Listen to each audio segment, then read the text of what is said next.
aron mohatag og dugang kalingawan sa ato ang kabuntagon mga kapuso, makauban ta this morning si Ate Charing, ang reyna ng South Korea.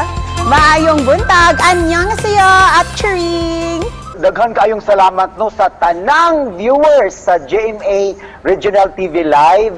Ilabi na gyud sa mga Pilipino sa nagkadaiyang parte sa buong. Pwede bang Tagalog? Pwede kita mag-Korean? Miss Cecil Kibod, Tagalogin ko muna. O, sige for the po. benefit of lahat ng mga Pilipino sa buong mundo na nag-follow po sa ating programa. Ayan, hello, good morning sa ating lahat. Pero first of all, kumusta naman ka? Unsay mga gikabisihan nimo rong panahona dinha sa imuhang bukid? So, ang bukid nga kinabuhi, no, nindot jud kayo magtanom og mga lagotmon, tapos manabod sa akong mga manok, magpakaon sa akong mga iring, ang akong iring dara. Pakanon ako si buka, tapos ang akong mga iro, dapat kong iro. Kunya, syempre, ang akong trabaho sa bukid ay mag-atiman sa akong mga ginikanan. Congratulations, Ate Charing, sa nagkadaghan nimong mga subscribers and followers sa social media. How does it feel nga gihangop jud sa tanan ang makalingaw nimo ng mga videos? Uy, daghang salamat, Mrs. Cecil Kibod. Wala jud ko nagdahom nga kanang moabot na sila million sa akong Facebook page, 1 million na sila. Daghang salamat. And then kuan kanang it's makaano kanang makapa shining, shimmering, splendid sa akong kasing-kasing. Chus! Wa ko nagdahom nga nagpalo sila sa ako nga kanang taga-bukid ra ko. Nagpasalamat kog daghan.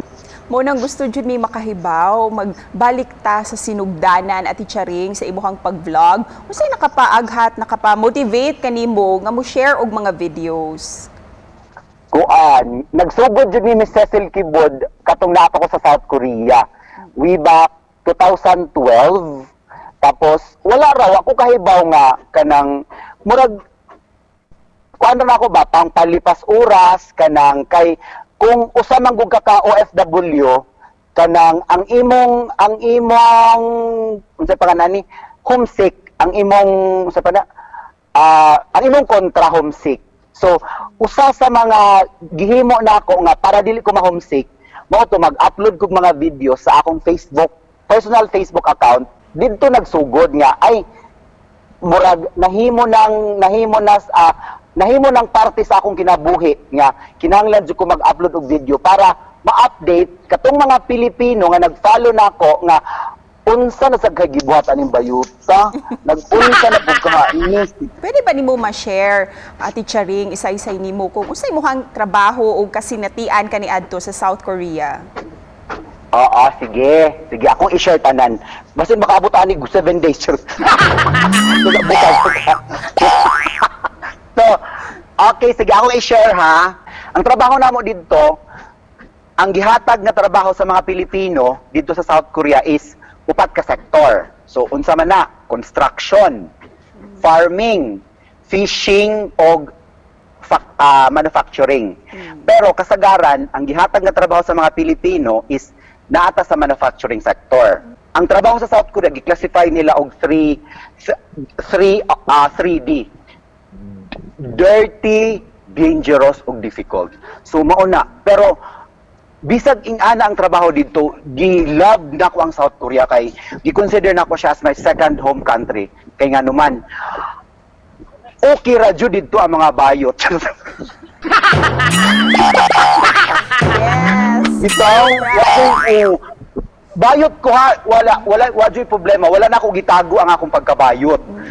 Ang akong mga kauban nga mga Korean sa company, they love me sa akong pagkabayot kay ako silang lingawon. Unsa o kinsa ang naghatag kanimo og kusog og inspirasyon dihang nanimpad ka sa laing lugar? Siyempre, ang akong pangandoy sa akong kinabuhi, that's one.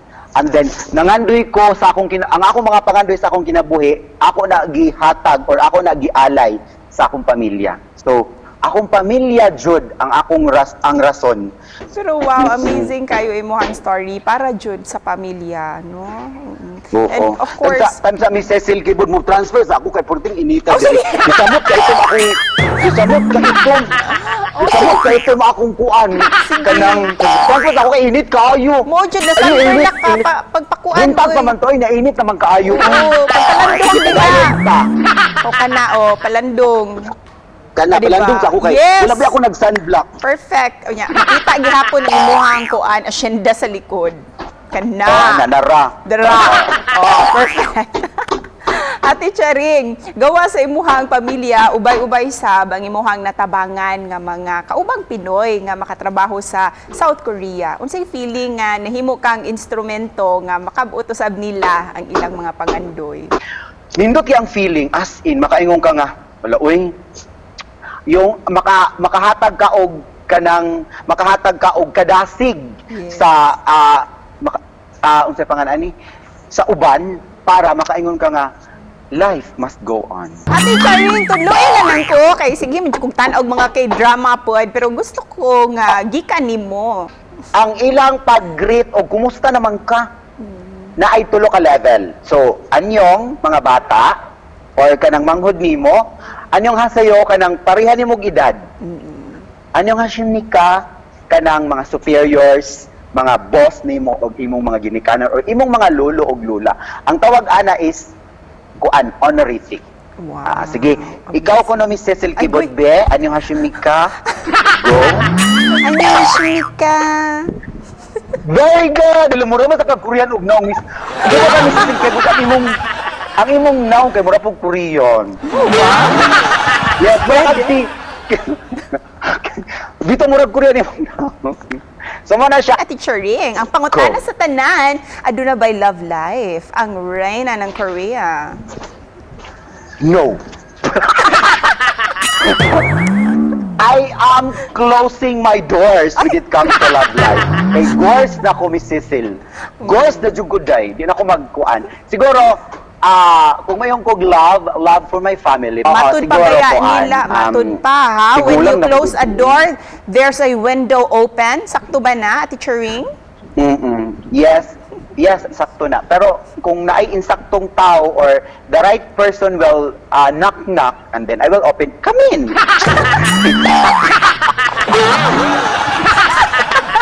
Uy, basig akyat bahay ni noon na hindi pa kami in din ha, sa balay. Unsa imuhang gustong ipaambit nga mensahe para sa ato ang mga kapuso, ilabi na ang imuhang mga followers. Stay healthy always. Kay nga no, let's invest for our health. Kay nga no man, kung daghang kag kwarta, kunya masakiton ka, wala gihapon. Kay ako nituod jud ko nga health is our biggest wealth. Thank you so much. Thank you. Daghang salamat. God bless us all. Stay healthy always.